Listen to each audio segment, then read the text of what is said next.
వల్లభనేని వంశీకి big shock తగిలింది. TDP కార్యాలయంపై దాడి కేసులో రిమాండ్ పొడిగించారు. ఈ నెల 28 వరకు వంశీకి రిమాండ్ పొడిగిస్తూ ఆదేశించారు. జిల్లా జైలు నుంచి వంశీని కోర్టులో వర్చువల్ గా ప్రవేశపెట్టారు.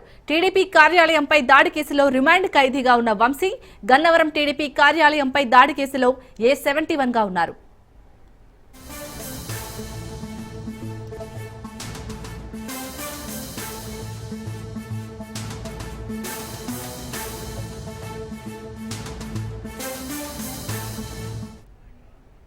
రైట్, ఇక టీడీపీ కార్యాలయంపై దాడి కేసులో వంశీ రిమాండ్ అయితే పొడిగించినట్టుగా తెలుస్తుంది. దీనిపై పూర్తి డీటెయిల్స్ మా ప్రతినిధి క్రాంతి అందిస్తారు. క్రాంతి.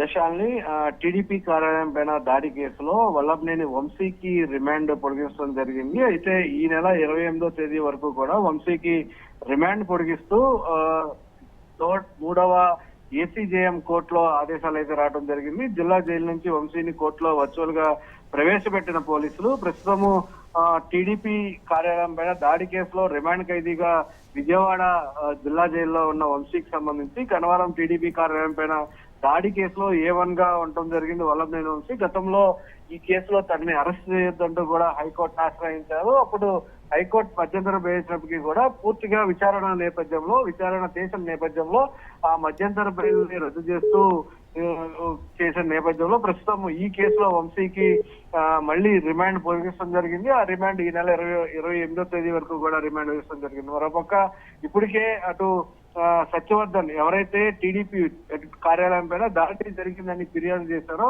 ఫిర్యాదుదారుడిని కిడ్నాప్ అదేవిధంగా బెదిరించిన కేసులో ప్రస్తుతం వల్లభనేని వంశీ రిమాండ్ లో ఉండటం జరిగింది. ఆ రిమాండ్ కి సంబంధించి కూడా ఈ రోజు పూర్తయ్యే అవకాశం ఉంది. ఈ నేపథ్యంలోనే వర్చువల్ గా దీనికి సంబంధించి కూడా న్యాయమూర్తి ముందు అటు ప్రజాప్రతినిధులకు సంబంధించిన అదేవిధంగా విజయవాడ SC/ST కోర్టుకు సంబంధించి న్యాయమూర్తి ముందు ప్రవేశపెట్టే అవకాశం ఉంది.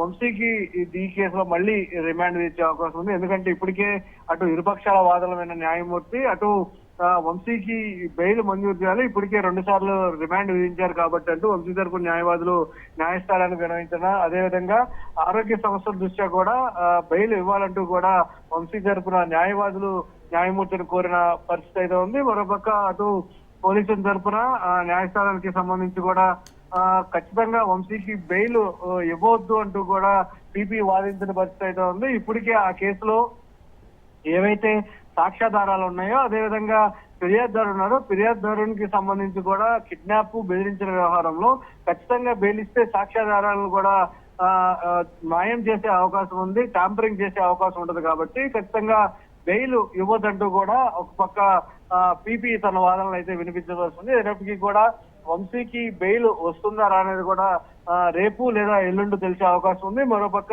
టీడీపీ కార్యాలయం దాడి కేసులో ప్రస్తుతం రిమాండ్ ని పొడిగించడంతో ఈ నెల 28వ తేదీ వరకు కూడా రిమాండ్ అయితే ప్రస్తుతం న్యాయమూర్తి విధించిన పరిస్థితి ఉంది. విషయాల్ని రైట్, థ్యాంక్ యూ క్రాంతి.